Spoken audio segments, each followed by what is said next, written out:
Everything's all right on your ends. We should be live now. Seeing live, aye. Right, we are. Right, we're live for a Monday night. We're going to go everything what happened in the Norwich game. We might touch upon the Sheffield United game. I didn't know because me and him have got a preview coming up for that one. But we might touch upon it. We're going to talk about everything really. The team lineup, the Mowbray substitutes, the referee. Paul, I didn't think we're live on YouTube, you know. We must be. Wait, I'm on YouTube. We are. We are, mate. Yeah, we are. No, we definitely are. Are you there, Stephen? Stephen, are you there? I'm here. I kind of find it on YouTube, though. Don't worry about it, mate. One.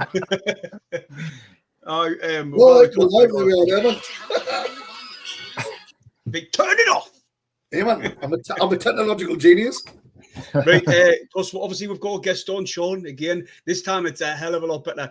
I didn't know. I actually come to think about it, you know, lads. There's nobody commented on it yet, so I didn't even know if everything's sound. You know what I mean? People's watching. If somebody can, people who's watching, leave a comment so we can see. Or Stephen, you say something, and then we'll know. We'll get cracking. All right, there's a comment there, Michael Cooper. Michael Cooper, it's not popping up on this fucking shitty StreamYard, like. John Pritchard. Oh, there you go. They've all up. They've all left a comment.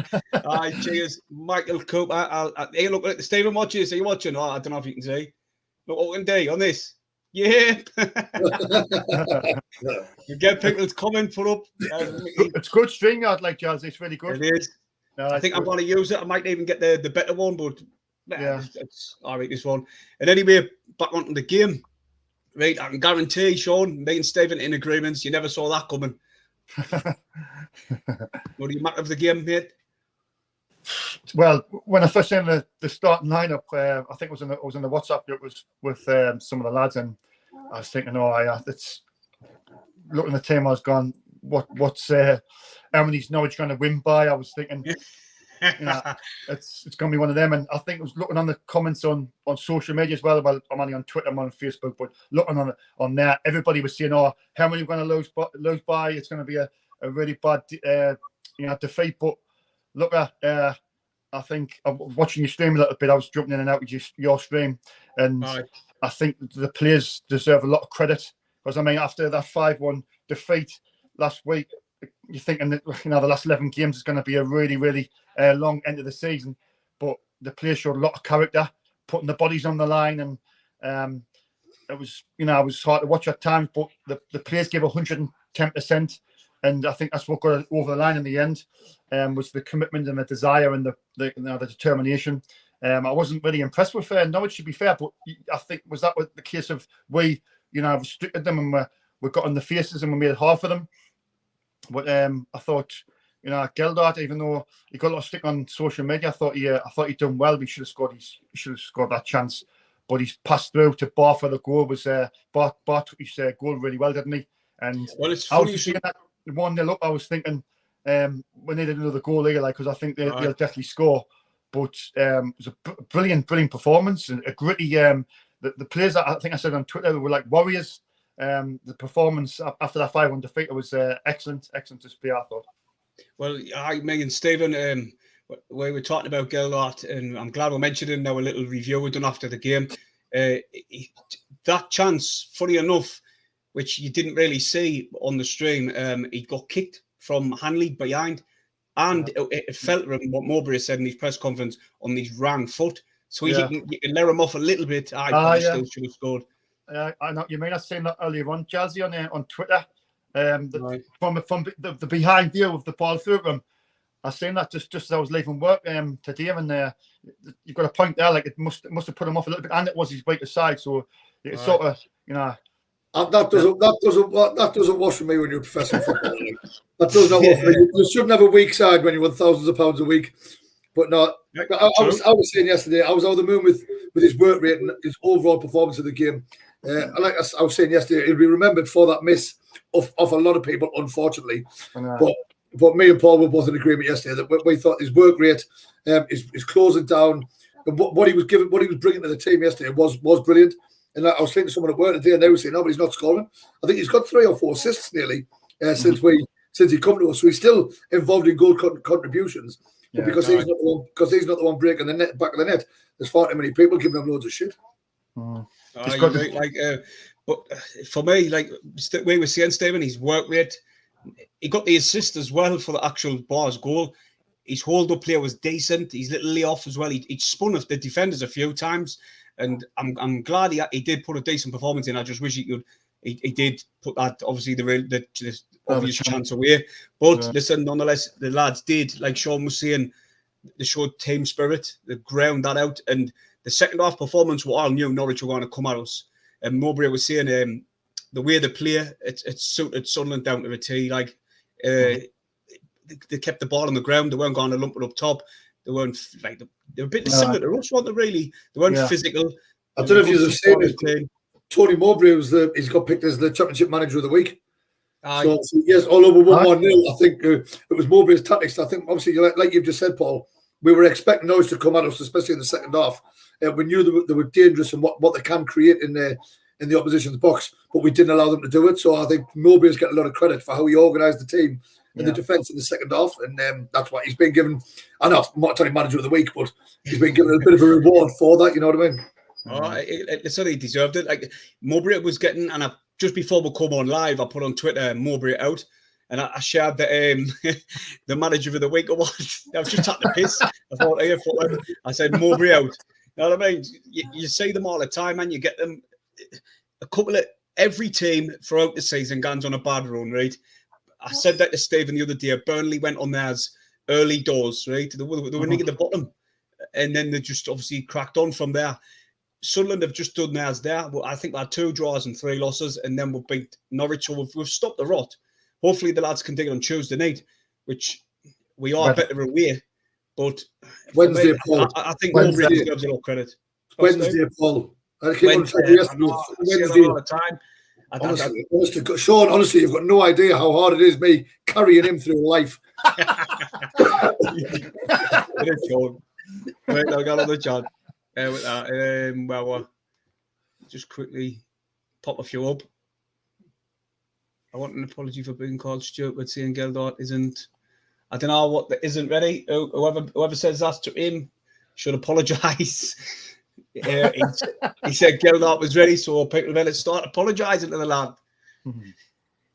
No, all jokes aside, I'm glad he put in a decent. All lads did. I want to talk about Dan Neil and all. Stephen, what do you reckon of his performance?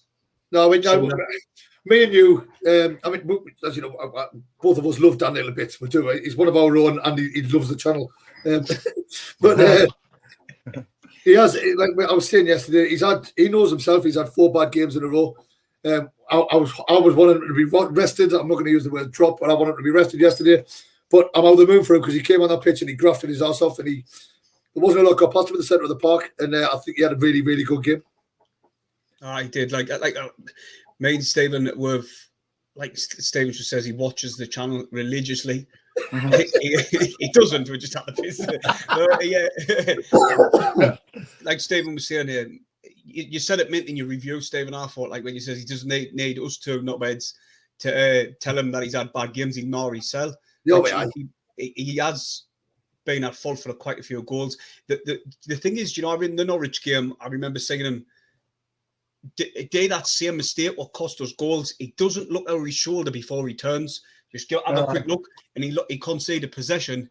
But in any way, it massively improved now. What about you, Sean? What do you think of Dan Neil's performance? I thought he had a decent game, but I think what was the key as well, and I was a bit surprised, was obviously Micho was in next to him, and I was thinking, oh God, not against Micho, because I think Micho, when he's come in, I think he's done a decent job. I think he's just quite a small lad. He's, you know, but I think he keeps the ball well and he uses it well. But I think obviously Dan Neil's missing Corey Evans, I think, in a sense. And you know, I do think I thought Dan Neil played well. He gets a lot of flack, especially on social media. I don't really take much notice of people's comments on Dan Neil. I'm a big fan of him, like yourselves. He's going to come in and out of form. It's up to the manager to put his arm around him, and you know, if he has a bad game, just to say, look, these things happen. But I think Daniel's got potential there to be a Premier League player, and I think he can get there with Sunderland. I think he can. I think he's got quality. He's just sometimes, he just needs to learn on little things he does wrong in games. But like you say, it's a learning curve for him. He will get better as time goes on. I mean, I think as well, what a lot of people are overlooking, and I'm guilty of overlooking it at times as well, as you've just mentioned there, he's missing Corey Evans. I wanted to think that Dan Neil's only, 20, 21? Young lad. He's kind of had to take over as the midfield general. Exactly. Which he relied on Corey Evans being the one to control things. Yeah. And yes, he's playing with Michu, but Michu's only 18-year-old. So Dan Neil's, ironically, is the experienced head in the centre of the park. So he's got a lot more on his shoulders. He's got to do a lot more organising than what he would normally have to do with Corey Evans playing alongside him. So you've got to give him credit for that. And like I said, everyone has bad games. It's just Dan Neil's unfortunate that he had 4 in a row. But like we say yesterday, he was on top form again yesterday. So fair play to the lad for not letting it get too on top of him and putting in a performance like he did yesterday. Yeah, quickly. Well said, Dave, Peter has left this comment. He says, I think Tony Mowbray has been saying that the club aren't looking towards the playoffs push. Is a good management from him and the club, so the lads can just play without pressure. But as fans, we can dream again. You know what? Obviously, I'll put that in the title. It's sort of a bit of a clickbait, really, just to get people to jump in. But, Stephen, you know how much I've been blagging you with Eid about getting the top 6. And for me, it's not over until it's over. You know what I mean? Until it's mathematically done. Martin Tyler. It's not over till it's over. But, I'm just getting sidetracked a bit here. There's a bit of a... There are people just arguing amongst themselves saying... Joffy's no better than Brian Hughes. I'll pop it up so you can see it better. Joffy is no better than what we've got. I think they're talking amongst themselves, and he says, "Stop making excuses for Gelhardt." Brian, I didn't know who you're talking to on there. I think he's talking to the other Brian. There's 2 Brians, that's why. Apologies. But anyway, Gelhardt is... I've seen what you're responsible for there, Paul. What? That poor Brian spelled Gelhardt wrong because he spelled it the way you see it. Unlucky, mate. But Brian's fuming. He doesn't like Gelhardt. He thinks he's shit. Stop making excuses. He's just said that. Stephen, do you want to reply? No. You think reply? He's not shite. It's not. No, but what I've said a lot of times is that for some reason, a lot of Sunderland fans will always compare any striker we've got to Ross Stewart at this present moment in time. Now, he's half the size of Ross Stewart, and he plays a completely different way. Now, I'm not going to say, yes, Joffrey's the kind of player who could get you 20 goals a season, but one thing that we haven't done very well since he's come in is play to the way he plays. We're still putting balls up like that normally Ross Stewart would be able to get on the end of or control and hold the play up, where Joffrey plays a different way. So, look, what's my favourite phrase on here? Opinions are like arseholes. Everyone's got one. But there's a lot of people who like try and force their opinions on other people, and if you disagree, they start kicking off. I'm like, I think Caleno's a good player. I think he's performing well. If you don't agree, who gives a shit? You know what I mean? Yeah, it's all right. That's what it's about. That's the thing. It's just like on Twitter. It's like I don't. If you notice now, Jalsy, I don't even get involved in any arguments now at all. No. If somebody says, "Oh, Sean, you don't talk," I'll say, fair enough. I don't even bother getting involved because some people can just argue. I think they're just going on there and hide behind a picture like they didn't put the picture on, this, that, and that, and they'll just argue. And I think, you know what, whatever. I'll just. I'm not bothered by.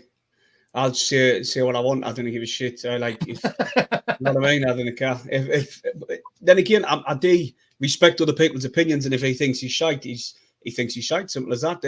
Like you see, imagine him up top with Stewart, though, is in a pairing, because me and Stephen have says this is not what you're getting the best out of Gelhardt playing him by Sill is that lone striker, the target man, because that's not where he is. Yeah. So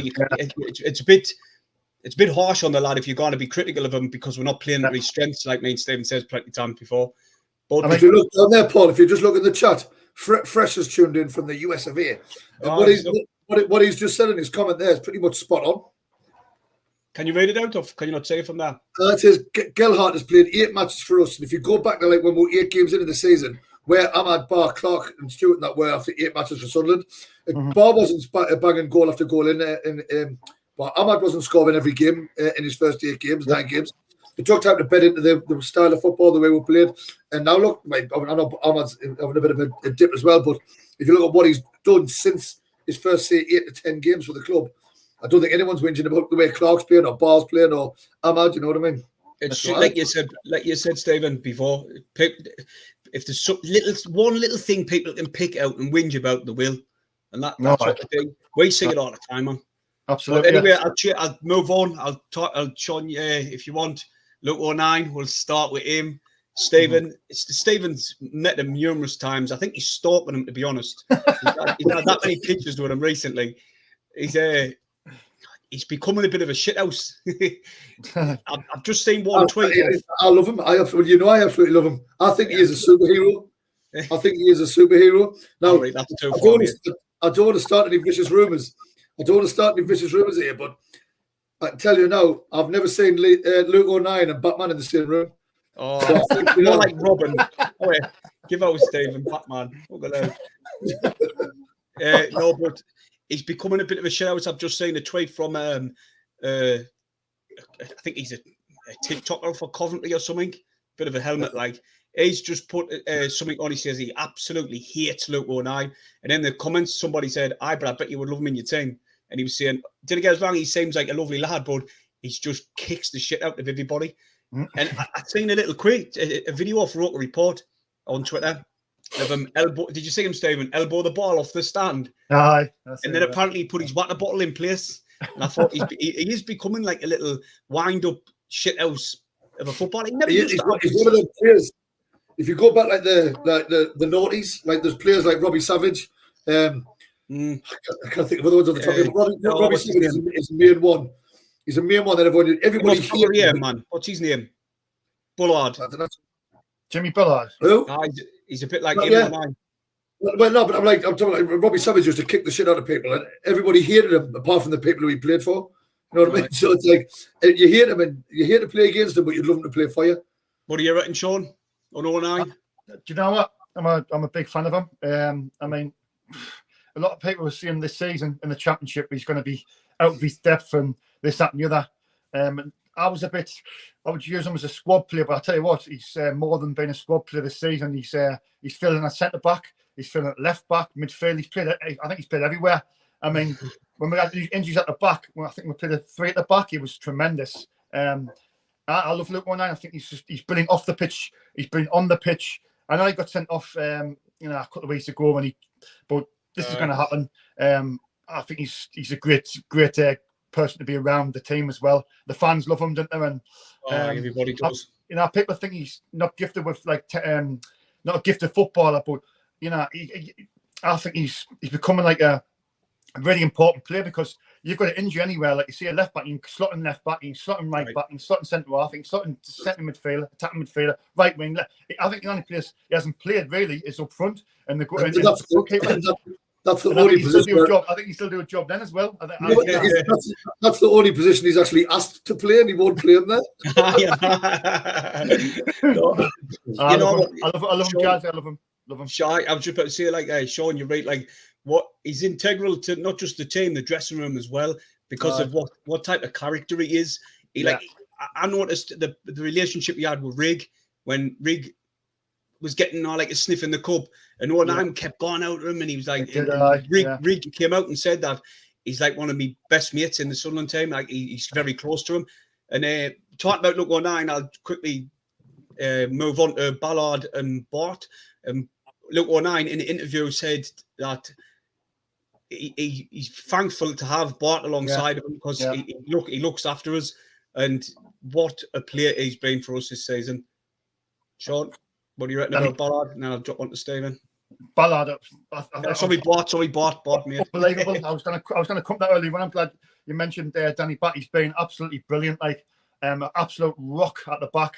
I'm not sure what his age is like, but again, when he first come, I was a little bit sceptical, but he's more than proved that he's another key signing for us. He's got experience as well, and as Luke 09 said in the interview, I watched the interview as well after the game, and he's just a ultimate professional, and he's always seems to be there. The long balls, he puts his body on the line. I think he was a standout performer. He was, I think Sky Sports made him man of the match, didn't I? I think he was mine anyway. I think he was absolutely brilliant. I was going to pick him. I was going to pick him for man of the match, but Stephen did, and I didn't want to pick the same, so I'll give it a look one. But he was my original man of the match. Stephen, what are you reckon about him? Oh, but he's class. He's been an inspiration this season. No matter who he's played alongside. I mean, obviously, but it was Ballard at the start of the season. Then Ballard got injured, and then it was O'Neill, and like he kept him right. So like he's been like the main. He's the most experienced head on the pitch, really, isn't he? I think he's 32-year-old now, and he's just been like Sean said. He puts his life on the line. I think there was a part of the game yesterday, in the space of 5 seconds or something, Luke O'Neill and Danny Bart threw themselves like throw themselves on the grenade, if you will, like just throw themselves. If one missed the block, the other one was on the floor behind them blocking it. And it was just, when you've got players willing to do that, it's just great. Like, I mean, Danny Bart, I mean, he's my man of the match definitely yesterday, like Paul said, and he just can't do nothing wrong at the minute. What I'd like to see, though, because he's the only person really with a bit of height, I'd like to see him pop up with a couple of goals from corners or something, you know what I mean, just to really round off his games. Yeah. Well, when we do our preview, Stephen, and we look through like the opposition's team, quite more times than not, the opposition centre halves have popped up with goals. So I think he is due one. Like, to be honest, quickly on the chat, I'll drop that on. Last Palmer's he says, "09 has stepped up his shithousery to the championship level, no doubt.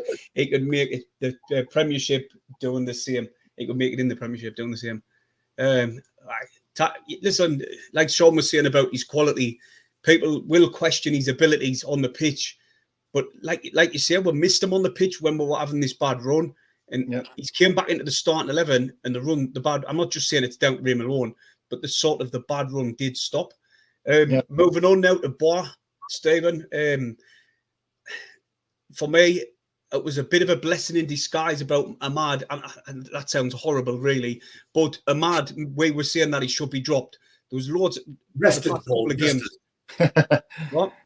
Rested. Aye, just give him a little rest. He's not having the best of games, you know what I mean? So we'll just put him on the bench a couple. And anyway, Bar stepped up to the plate. Obviously, he's hungry as out, and I thought he did. I thought he took his goal really well, like we say, a little ball roll, and then put it across the keeper. What did you make of Bar? I've liked him every time he's come on the pitch. He's always hungry. He's full of energy. He's fast. He's confident with the ball. There's a few times in earlier games where he tried something, which was admirable for him to have that vision to try it and never quite pulled it off. But when he's been getting a bit more game time lately, like yesterday, for example, he was everywhere. I think at one point in the first half, after he'd scored his goal, he was back in defence at some point. So he was cutting about all over, and he was doing. You couldn't fault his work rate, and like you say, he took his goal brilliantly well. For someone who's not predominantly a striker, I don't think he could have hit that. Have you got your phone turned up? I haven't got my phone on. Are you not? I can hear like volume on your mic. Can you hear it, Sean? I've just heard it. Yeah. It's like echoey in the background or something. If you just double check. I don't know what you want us to do. Oh,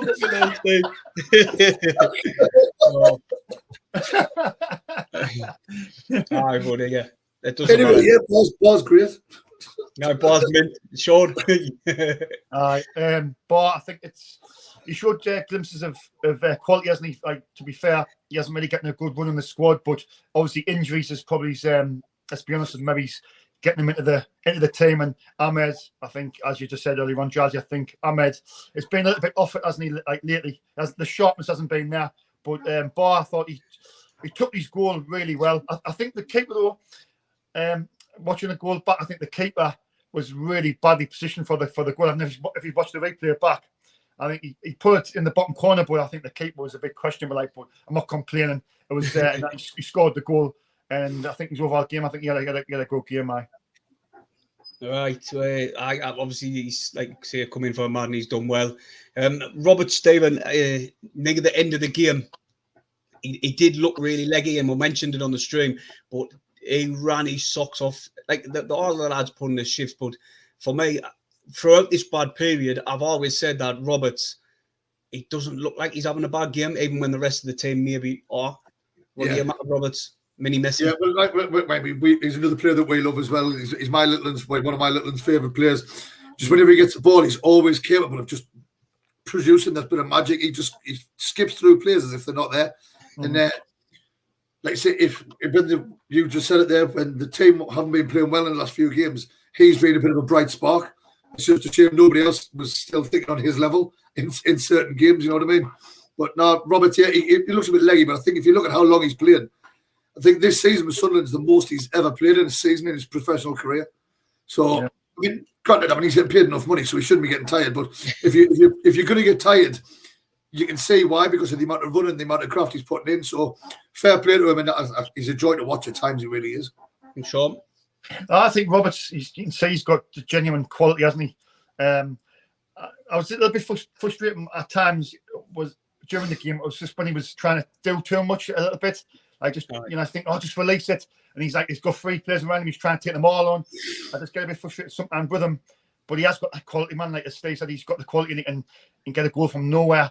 But I think they must have seen that, and I think they were just getting players on him as soon as he got the ball, of getting them, make sure he couldn't sort of, get out of the situation. But it's his work rate sometimes now as defending. I think sometimes I get a bit worried where. But this is the most he's played this season in all his career, as Steve said.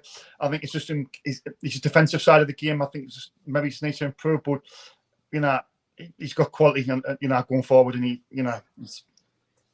All right, what was you going to say there, Steve? No, just going to jump on what Sean said. There's like at times, I mean, he was talking about yesterday about where he won't release it. Sometimes he's just got one-sided, like just looking for the goal. If you remember the Rotherham game, when he went bombing forward, he could have played it right or left. And it would have been a guaranteed goal, but he took the shot on himself and it got blocked. He had 3 defenders in front of him. He had a player right, a player left, and he tries to go by himself. But it just was. He's desperate to impress and he's desperate to get goals. But sometimes he is a bit a bit blinded by just the vision of the goal without looking at what else is available. What you were saying earlier, Stephen, that was a good point. Like about these young uns. Obviously, Gelhardt got substituted on the 79th minute again. He keeps taking him off, but like Mowbray said it himself after the game, the lads have literally played the most football they ever have in their life. They haven't played in 3 consecutive games in a row, and now they've done some of them have done 30. So you've got to expect tiredness and stiffness, and I think that's what he was alluding to when he was talking about Ahmad. He says he can feel it in his calves. He's getting a bit tight, so we're resting him, not benching him. We're resting him, and that can be said for a few, like the Gelhardt and Ahmad. They're all coming here, and they've literally had next to 9 minutes. Elaji, as well. There's another one. Lee Hadji. There you go. Lee Hadji. I don't know who this El Hadji is that you think was. Can you not remember Elaji? We used to have an Elaji, man. Quickly, the substitutes as well we'll talk about. He brought on the 67th minute Gooch and Etwa, and me and you were looking thinking, he's just gone and shut up shop when we were on our stream, and obviously we were a bit Stephen's leg was going 90 to the dozen under the table. I was panicking because I didn't like to sit back and try and hold on to a 1-0. I like to try and get that cushion, the 2-0, but it worked. He brought on Gooch, bit experience. Gooch picked up a yellow card, though it was blatant. Stephen was fuming at the time, saying it weren't, but it clearly was. he booted him up a height. But no, Sean, Mowbray substitutes, they worked, in my opinion. What do you reckon? Well, they definitely worked. As you see, they won the game, so that you can see the work. But I was a bit worried when it was, 1-0. You're thinking, we were sitting further and further back, weren't we? And I was thinking, even though we're getting bullies on the line, we're getting the challenges in. You're thinking, just one little lapse of concentration, and 1 goal, and they've getting we're further away the 3 points. But you see, Mowbray's got to take a lot of credit. He made 2 subs on the 67th. I think it was Abdullah Bar for Gooch and Mishu come off for Etwa. I don't know if you're going to come onto the Etwa in a bit, but geez, he divided a lot of fans' opinions on social media. But I think his subs worked. Well, they did work, won the game. So he's got to take the credit, like you see. Obviously, last week was a bad defeat, and he's come back and he's getting things right, isn't he? With the substitution as well. I think the one was Joe Gallagher for Isaac the Hadji on the 79th minute, wasn't it? So I got his subs right, mate. For me. What about you, Steve? What do you reckon? The substitutes with Mowbray and that? Well, I mean, Lahadji came on and he just did what we thought he was going to do. He was just running ragged up the top, wasn't he? He was trying to just get past him where he could. Sometimes running directly into the defender, which didn't go well. But I think, like what Sean just said, Ekwa split lots of lots of the fans yesterday. Because when he came on, I mean, there's a lot of a lot of our fans, us included, Paul, who said that we'd like to see him get more game time, especially with our midfield crisis, with Dan Neil having some bad games and Mitchell being a bit tired. But when he came on yesterday, he didn't really. I don't think he put himself as a contender to say, look, I should be starting the next match. No. I mean, he came on, he didn't do nothing majorly wrong, but he didn't do nothing to say, right, I'm here. This is good. I'm going to make this my position. Well, we did see on the live stream, didn't we? There was a little bit of miscommunication between Dan Neil and Ekwa at one point, and they were getting in each other's way. And I was thinking, got away with that one, because I think I'm not sure who it was. I think it might be Hume. He came forward and cleared the lines, but like you, Stephen, just said there, he didn't really set the world elite, did he?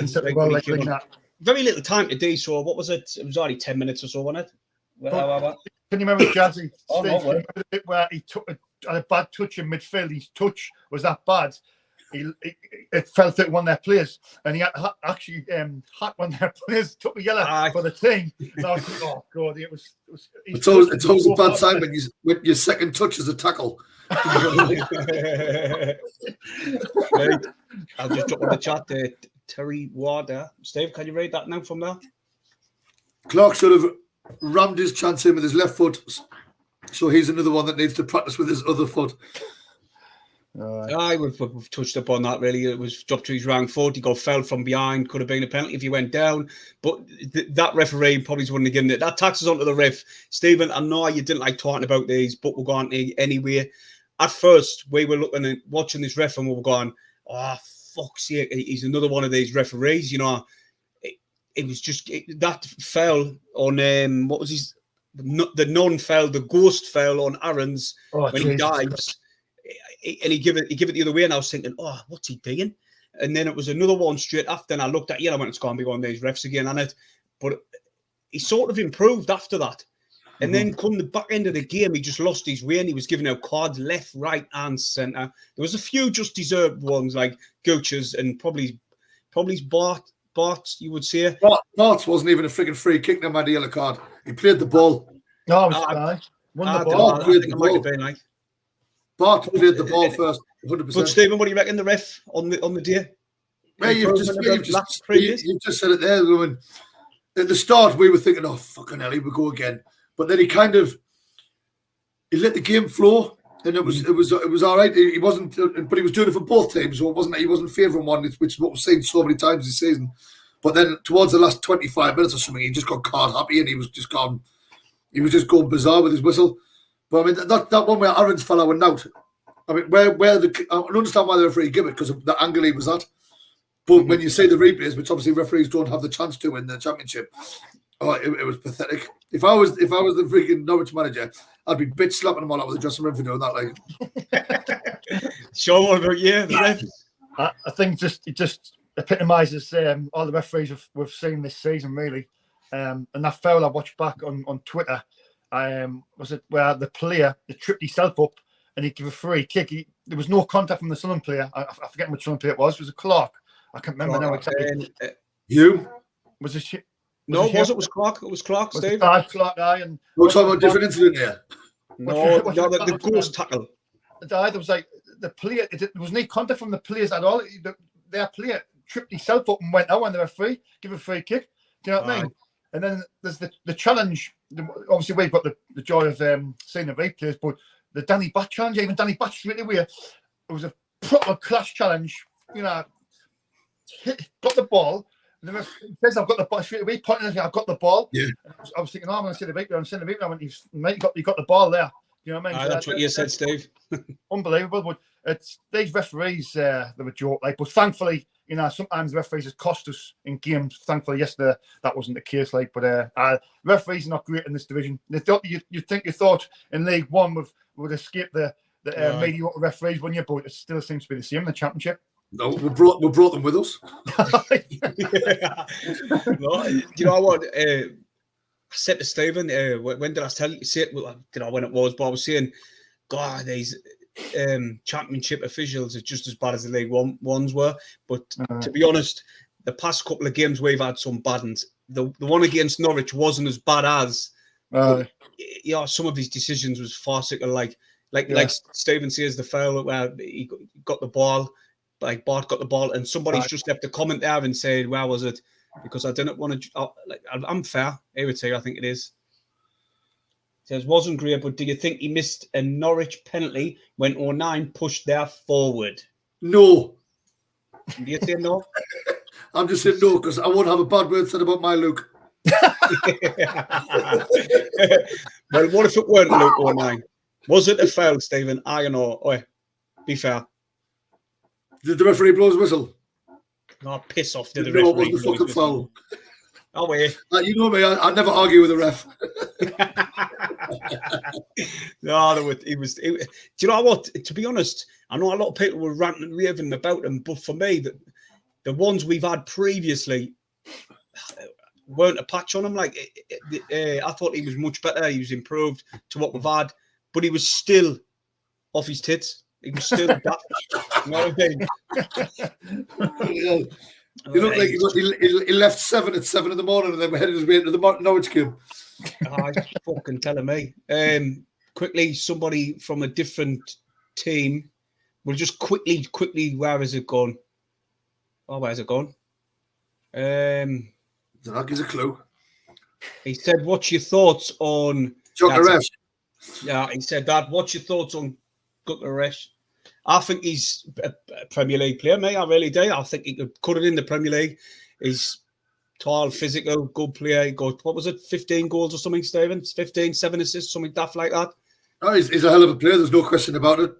Him and Akpom, they're battling their way all the way to the top scorer competition. So, I mean, I hope Gukaresh gets it. I like Gukaresh's overall game. He's a big, strong pain in the arse. But, you know. Sean, what do you reckon about him quickly? Quality player. He's attracting interest from, I think, Crystal Palace, and I think it was it Brentford, I think. So, you know, that tells you all you need to know. But I think that game against Sush, you could see how good he was. Every time he got the ball, my arse was like a rabbit's nostril. You could say he's got genuine quality. I think he's definitely join a Premier League team. I think they'll cash in eventually, won't they? But he's definitely. I think he'll be the top scorer. I really like him. I'd love to see us get him, but it's not going to happen. Is it? We won't pay the big fees like that. Coventry priced him out of a move in January, didn't they? Coventry said if you want him, we want at least 25 million, and then all the Premier League team just went, "No, you keep him." Quickly, Alan on the chat has said, "Good to see you, Sean, on the best podcast now with these two." I don't know about that. We're daft as a bush. Yeah. But well done, lads, for you. And I put on Twitter. And I was watching your stream on Sunday. But well done, you getting your 7K. So well deserved, well deserved. Good set of lads. He's knowledgeable. He's got good banter. He's got a great channel and massive respect from me. Oh, geez, mate. We're not all that knowledgeable, Sean. No. But the trick is, as long as no matter what shit you're spouting, as long as you say it with confidence, people believe you. And a bit of passion. You know what it's is? I think it's because we didn't attack ourselves too serious. Yeah. And we'll get this a lot, but I didn't know what it means, but they say we're like proper Mackhams. I don't know what that means. I don't know if it's a compliment or not. But I think it's just like you say, you've got a lot of people who does things from like on YouTube, like and like there's that Kyle Dunn. I think I'm not sure if he's a local lad, but used to like local lads. I think he's both from. He's born and bred in Sunderland, like yourself. I'm born and bred Sunderland. Well, we're Sunderland lads, and I think that straight away sort of people like that, don't they? Fair enough. I got Kyle Dunn's doing decent. He's a sound lad. We've met him a few times. He's alright, but he does like he sticks to just one thing, like the videos and that, doesn't he? But I think that's what it is. It's because we say it is like we didn't paint it any which way. We did stay on the fence. Best way, that's mate. the best way to be, really. Yeah. We're just like fans, you know what I mean? That's all we are. Yeah. Did you see which other avid Sunderland supporter was at the Norwich game yesterday? Our mate Josh Fusion. No, where was he? He was at a game in Italy. He was at a live match in Italy on Saturday night, and then he made it back to Norwich for the freaking 12 o'clock kickoff on the Sunday. He loves Sunderland, didn't he? He did 2 games in 16 hours in 2 different countries. Jeez, he even said in the video. Obviously, he was sitting in the Norwich end, but on his video, he says, "I know you're going to think I'm showing favouritism because you know how much I love Sunderland, but look at them crowd, look at the limbs." He loves it, man. Have you heard of him before, Sean? Aye, yeah, no. Yeah. He's that Thogden's editor. Aye. Thogden, he subscribed to us a couple of months ago, and all I got shocked there. I was like, hey, can you not give us a shout out on your channel? You know what I mean? I think it's because Stephen and went a few times out with Josh. Yeah. What does he support again? I've heard of him, but he supports Brighton, but no, he doesn't. He supports Cambridge. Josh Fusion. Aye. He doesn't. He supports Brighton. That's why he loves Jacques, because the company got him from Brighton. No, he went. If you watch and gone back on his thing, he supports Cambridge. He went to that game. I'm not going to go back and watch it. No, he beat. Can you remember when Cambridge beat the Mags in the cup? Aye. He was there and he was saying this. But he just loved that because he's a Mackham at heart. Aye. And anyway, we'll jump back on the chat. Right. Here's a comment we'll read out. Go on, Steve, mate. What are our chances of keeping Roscoe? Love this content, lads. Keep it going. Oh, cheers, mate. What's the chances of keeping Roscoe? Well, apparently, I mean, I don't want to really delve too much into it until we actually know actual facts and figures. But was it last week or the week before that we're saying that we're really close to agreeing the new deal finally? But until I see the announcement that he's actually signed a new deal, then nothing's for certain, is it? But I think, weirdly, although it's damaged our season, him getting injured now is going to work wonders for us keeping him. So good point. It could work. It could work in our favour, Steve. You're right. Yeah. But I think I heard a couple of reliable journalists on Twitter that we're closer than we've ever been of getting a deal over the line. And I mean, you don't know what this injury is going to be. You know, is he going to be the same when he comes back? It's fingers crossed, touch wood. He will be. But like as Steve said, this could play into our hands. Listen, it'll be a great feeling, wouldn't it? Just you know, I love Roscoe. I fell in love with him, and just to keep a player, but you think, oh, he's going to leave, and just you know, it will be great for us when as supporters thinking, oh, we can keep our best players, and you know, we can be optimistic. Do you know what I mean? That we wouldn't have to keep on selling our prized assets. You know what I mean? That's the only thing with the mould. What was getting to me a little bit was when they were saying, we'll get these players, we'll build them up, we'll bed them in, and then we'll sell them on for a profit. I didn't really like that part of it. There's one on that, right? That's the mould that everybody's saying that we are doing. Yes, we're buying in young, so the immediate reaction is, oh, we're going to buy young, build them up, and then sell them for profit. None of the board have actually said anything about selling them for profit. They've said bringing in young and building a team for the future. Now, if someone comes in and offers you...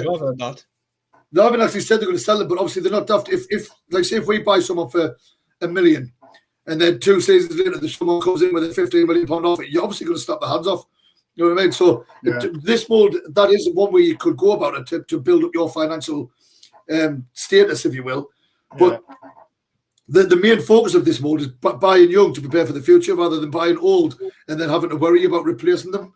So if you buy young, you haven't got to think about replacing them as often. Whereas if you bring in loads of experience, like loads of early 30s, especially in the championships and things like that, then you will have to replace them like more often than what you do now. For me, I hope to go with D keep Stewart, because regardless of who he works, who he's in the starting 11 with, if he's buy, sell, but we do prefer him in a tour when we're talking about him and Ellis Sims together. If we can keep hold of him, it'll be massive for us next season. Like you said, this season we weren't meant to be where we were. We were overachieving. Yeah. And a lot of Sunderland supporters might not like us saying that, like we were overachieving and our ambition was just to stay in the league. But the lads have performed and they've stepped up when the 2 strikers were injured twice now. And, you know, the future is bright for Sunderland even the next season, if you know what I mean. Once these lads have got experience and they've learned to trade in this season, next season they'll come back even stronger. I don't think we're a million miles away as well, Jazzy. No. I mean, we're not a million miles away. I mean, you think this season, right? We're being in the mix, to be fair. We were third at one point, and the injuries we've had, the setbacks we've had as well. If we just had, I often think about this, if we just assign a couple of experienced players in the middle, maybe, and another couple of strikers, we could have really challenged for that top two. Like, I really believe. I just hope that we're not going to regret the think of the season as a regret and think, oh, what if we've done this and what if we've done that. I'm just hoping next season, we'll learn by our mistakes a little bit, and Speakman and Stuart Harvey, they get the experience that we've lacked maybe a little bit this season, and get the couple of strikers as well. I think that was really silly. Not signing a striker was really silly for me. I mean, we was talking to four of them, as I said last week, Jazzy, and we couldn't even get one of them in. Do you know what I mean? That was a bit stupid for me, like. Stephen, and I've got a totally different opinion to that. Like I say, it's all about opinions. We didn't dislike anybody for having a different opinion. But Stephen, do you want to crack on? No, it's not that I haven't said about 50 times before. It's like people look at it different ways, but the way I see it is, and you've said it as well, Stuart got injured at the end of the transfer window. So with the backups, like the players that we've got that can play in the forward role, we still thought we were going to have at least Stuart and Gellhardt as strikers, but then we had other players that could actually fit in. Then Stuart got injured, and yes, we're looking at 4 strikers, he says. But like I say, if the problem with the January window is teams up the prices. Yeah. The make deals not realistic. I mean, just look at us with Will Grigg. Will Grigg. It showed you on Sunderland Till I Die on Netflix. Again, he was just throwing money. He was like, what 2 million? Oh, what about 3 million? Oh, what about 4 million? Well, we'll get him. And then we've got him. So I'd rather. I mean, that's one thing that this board's trying not to do. They're not trying not to just bring someone in for the sake of it and just throw money away like what we have done in the past, which hasn't worked. And it's part of the demise of our club over the last decade. The way we've dealt in the transfer about the players we've brought in. I mean, I can name Gillabodji. Obviously, we mentioned Grigg, Didier and Dong. There's loads of people we've just flung money at, and they've been an absolute waste. And they've been part of our downfall to where we were. Now we are on the right track. Some people think that we should be challenging for the Champions League already, but me personally, if we finish in the mid-table this season, I'll be buzzing and I'll think it's a successful season. Any higher, of course, I'll take it. But if we don't, I'm not going to be frigging kicking down the doors and thinking, right, get the board out, sack me up here, fucking disgrace. You know what I mean? No, I remember where we've been the last 4 years, where a lot of people have forgotten already. Yeah. Go on, Sean. No, I agree with what you're saying. You've got to remember where we were for 4 years, stuck in that division. What was awful, wasn't it? Terrible. And I mean, as Jazzy said earlier, when I think we overachieved probably a little bit this season. I did honestly think, before Bar was kicked over when we had Alex Neil as a manager, I honestly believe we've got the right recruitment. I thought we could have honestly challenged for the top 6. Michael Bowers, I've said it many times to him. But look, I still think we've had a great season. 10 games to go. We're in 10th place. We're still not. I mean, we still could hit 6th place. We still could hit the playoffs. You never know. I don't think we will. I'm not being a dominator there. I just think that's maybe the injuries and the lack of experience will cost us. But look, as Steve just said there, I think all our heads up high, and I think these young kids have done us proud in most of the season. Do you know what I mean? And I think if next summer we can, get a couple more players, we're going after it. But we really have a go at next season. I think we can be optimistic in mid-tier. Even if we finish in the top half, finish this season on a good note. It's finish on a positive, and it's hopefully we can finish strong and just go again next year. That's what I mean. Me and Stephen's got the same opinion on the transfer window and the mould. Everything really. I always look back at the time under Jack Ross, even further back in the Championship with what was his name, the Welsh fella. I keep just going with your head. What's he called, man? The Welsh manager, what had, man? Oh, Conlin. I can remember times like that. The worst season I've ever remembered in my life was the Championship season when we went the first one. We went down from the Prem, gone to the stadium, watching absolute dross on the pitch and getting battered practically every other game. it was horrible. There was no one in the stadiums. There was no one there. But like you say, now it's totally different. We're not just going to go and buy any Tom, Dick or Harry just because we're a bit short. He thought with the attacking flair, what we had on the pitch, we had Gelhardt, Stewart, weren't injured. And we were, like Stephen says, and you said, we were trying to get, like, say, a 4 in. Ellis Sims was, meant to be coming back on loan. I thought we had enough going forward. And then shit happens. And we've lost our spine in a sense with Corey Evans going off injured as well. Yeah. But listen, we've brought in some decent players. These kids really are meant to be for the future, like for next season. But they're digging a job now, hit the here and now. We've just beat a team, but we're in form, 1-4, drew 1, and we've done a proper job on them, not just in attack.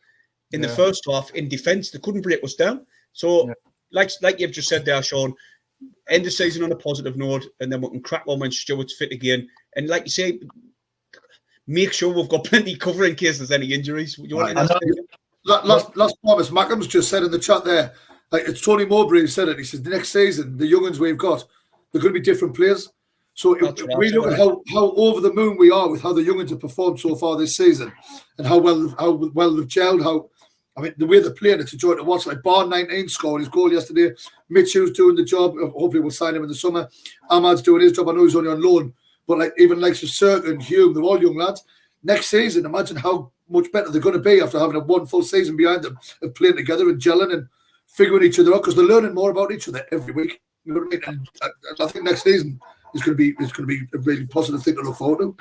I'm interested to see, like, Speakman and Harvey, what their plan is for next summer, because I think, I don't know, I think Jazzy, I think Steve is the same. I think the recruitment's been brilliant. I mean, there's always room for improvement, but I'm wondering if they're thinking the cells, or if we just did this or if we just did that, But look, I think overall, I think they've done a good job, but it's always about improving. And I think in the summer, this summer's coming up, it's going to be a huge test for them. I mean, even though they're getting most things right, I think in the back of their minds, I think not signing a striker since 2021. I think Ross Stewart was the last striker was signed, permanent strike anyway.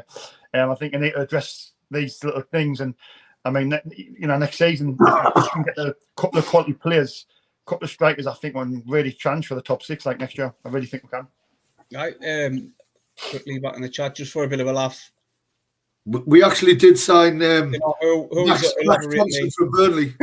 Signed him on a permanent. What we say that, Steve? Sorry, there. I know Ross Stewart's the last one that played that featured in the first team, but we did sign that Max Thompson or something from Burnley. He's just never had a look at it in the first team yet. Wait 2 seconds. Right, we are currently 5 points off the top 6, and I know, regardless if you didn't want to talk about it, Stephen, but we're 5 points off the top 6 with games coming up are Sheffield United on Wednesday, then Luton, then Burnley, Hull away, Cardiff away, Birmingham, Hull's at home. Hull's at home. Hull, sorry, Cardiff is away, sorry. So realistically, if we can, for me personally, if we can come out of the next couple of fixtures was really hard. Obviously, you've got Burnley away, who's absolutely steamrolling the league. Right. And then you've got, before that, you've got the Sheffield United game, which personally, like me and you keep talking about it, Stephen, it seems like we're going to have all news, but when we were playing them away, we were the better team. Until Daniel got sent off, we were the better team. And Gooch scored an absolute belter of a goal at the end of the game.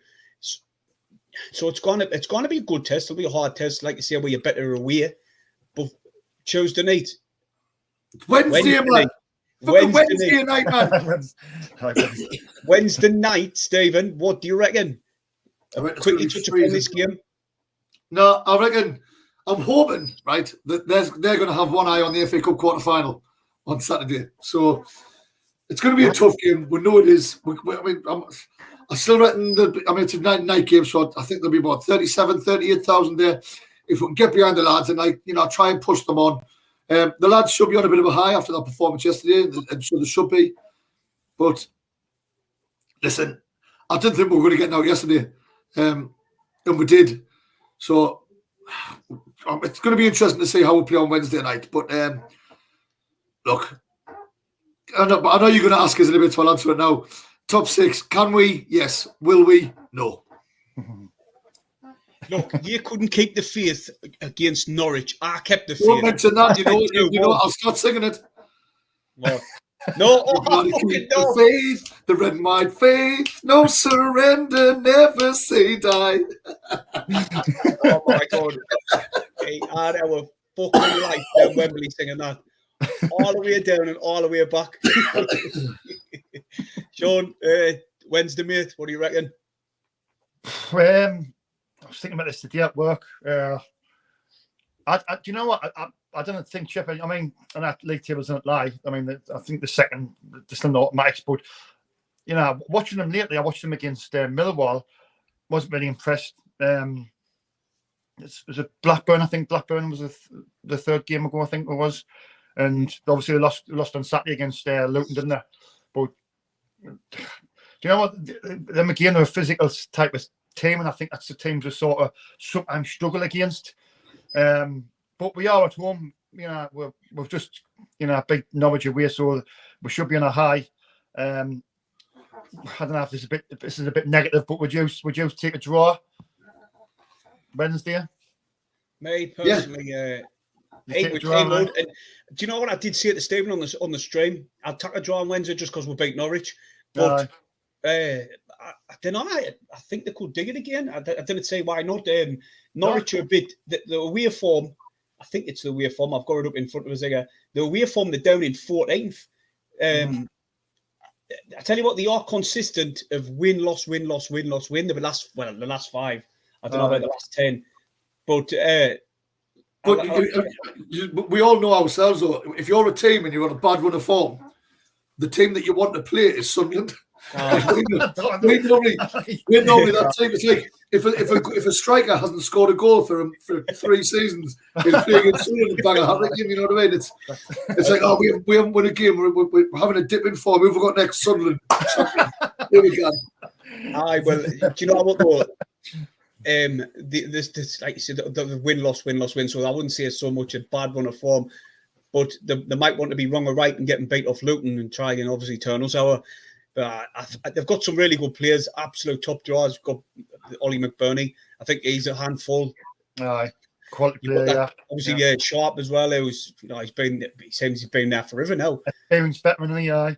No, he's been there for quite a while. I seen him whinging about Wrexham. He was having a little whinge about them, wasn't he? Aye, I seen that. That was mad, that though, because I was watching a podcast. Well, I didn't watch a podcast. I seen a clip of it on TikTok, and it was there was loads of these Wrexham players, and they were being asked about Billy Sharp's interview when he went on a rant and started slagging the Wrexham players off and all that. The Wrexham players didn't have a clue what he was going on about. They were like, they're literally about 2 minutes before that interview, he came in, he was shaking all the hands of the Wrexham players, saying, "Oh, well played, lucky, good luck for this season." And then he went on the interview. Little puff. You know what I mean? Being a proper soft shite there, giving it the big and then keeping his mouth shut. Wouldn't it be classical? Yeah, lads, wouldn't it be classical if we won on Wednesday and won on Saturday, like back-to-back wins, at home? It'd be great, wouldn't it? Yeah. That's the thing, Sean. When we're coming up against teams in the top 6, they like to have the ball on the ground, play some good football, move it quickly across the pitch, and that just suits Sunderland because we, like I said earlier, we play a similar way. So when we're digging it, we've got the likes of Clark who can the ball seems to just stick to his feet when he runs. Then it goes wrong, he can't be frustrating. He seems to we clocked it that Hanley knew what he was going to do. He cut inside and he just got that block in. But if he didn't, that was gone in top corner. So, like you say, we've got Roberts as well. I think Mowbray says that Ahmad will not feature against Sheffield United, but he should be out for the weekend. So that means Ball's going to get another chance. I didn't know how far what he said about Pritchard, if any years new. He said about both of them. He says both of them are not serious. He says he thinks Wednesday's game might be a push. He says, but he's expecting both of them to be available for Saturday. Right. Pritchard and Ahmed. Yeah. Oh, that's good news. That's good news. Your mates in the chat, Sean, says enjoyed watching the show. Jason, drop it in. All right, Joanne, top woman. Without quickly, I'll give a few shout outs if you want. Stephen, do you want to read this one out? McBurney and Sander Burge will bully our midfield, I think, sadly. Yeah, I forgot about that Sander Burge. He's a freaking hell of a player. They've also got that and Die as well. But that's what you were saying before. You were saying, like, somebody put in the comments yesterday after our match review, and they hit the nail on the head. They're like, Sunderland seem to play better against teams that also pass and move the ball. Whereas if the team wants to come and bully us and kick the shit out of us and time waste, that's what gets under our skin. And they're the ones where we've dropped points most of this season, unfortunately. But I don't think Sheffield United are that type of team. They're not really a bullying team, and I don't think they're going to come to the stadium and try time wasting. So hopefully we'll see two teams going for it, and us getting the rub of the green in the end. Yeah. Quickly, I haven't even said this once, and I can't believe it. Hit the thumbs up and subscribe. I forgot all about it. We never said it once. We've obviously, Stephen, we've got that shirt to give away as well. With the Three Birds one. We're going to take a review sometime tomorrow. I'll message you after here. And we'll, obviously, people need to comment the score prediction because this is the last chance to win it. So if you come on our thingy, you know what I mean? And then you win it. So when we'll do the draw sometime this week. Live we could do it live at the stadium. We're not live, but we could do it at the stadium on the vlog on against. Other than again, I'm not at the match on Saturday, am I? No, I'm not there. I'm on my 20-year reunion from when I invaded Iraq. Not by myself, of course. I was with the rest of the army. You know what I mean? He went in now where he's rifled by himself. Don't worry, I'll get him. We'll just take a separate video regarding that because they've been on me back messaging on Instagram saying, "Where's this video?" Fucking hell, Joseph, man. But I've got to sort this video out for them. Hopefully we'll beat Sheffield United, says Daniel Gray. I'll pop his comment up. People like to see it. There you are. Jason says, what's the score do you think on Saturday? Right, and anyway, that's it. We'll probably covered it. I'll quickly get score predictions off you, Stephen. I didn't know if you want to do yours later or should we just dig it now? Oh, I would do it now. But you can't change your mind for the preview, man. What you see at the day stays. Right, all right then. Sean, I'll let you go on first, mate. Put you on the spot there. I'm going to try to be optimistic, but I'm going to go for a 1-1 draw. Sorry. Jason, Steve? I'm going to say 2-1 Sheffield United, unfortunately. What? I'm sorry. I hope I'm wrong again. I do, but I just think they're on a not so great run of form. They're having a not so good run of form, and they're going to come here and like I said, the quality they've got in their team. It's clear to see, and we'd like to say we're better away than what we are at home. So I'm going to say 2-1 Sheffield United. Unfortunately, well, obviously, Sean's went for a draw. You've went for a defeat for the second time in a row. I'm going to go for a Sunderland 1-0 win. Simple as that. I think we'll dig it. I think I've got a funny feeling it's going to be similar to the Norwich game. If we can score early and then we can sit back and soak up all the pressure, I didn't get us wrong. I don't want to do that. I fucking hate watching football. I can't stand up myself, mate. I hate it as well. I'm too nervous, but it gets you shit in your pants. There's another good technical term for you. But no, it does you nothing. Oh, quickly. I don't know how he's talking about. We can't even talk about me because I'm not a YouTuber. Sean, tell the truth. You didn't interrupt us or mute you. I think I can mute them. All right. Sean, if you've got a green screen, are you a YouTuber? Yes. Get him. I'll unmute him. There you are. It's no, you don't have to be ashamed of it. But anyway, I don't know what I'm doing, man. You're getting there, mate. You're getting there. And anyway, thank you to Sean for dropping in on the stream. Really appreciate it, mate. Yeah, cheers, Sean. Great talking to you. No bother. Yeah, come on next time and all. I don't know when we're going to do it, but I'll give you plenty of notice, mate. No, really. But anyway, all right, that's it from me and Stephen and Sean. See you in the next one. Cheers for dropping in, everyone. See you later.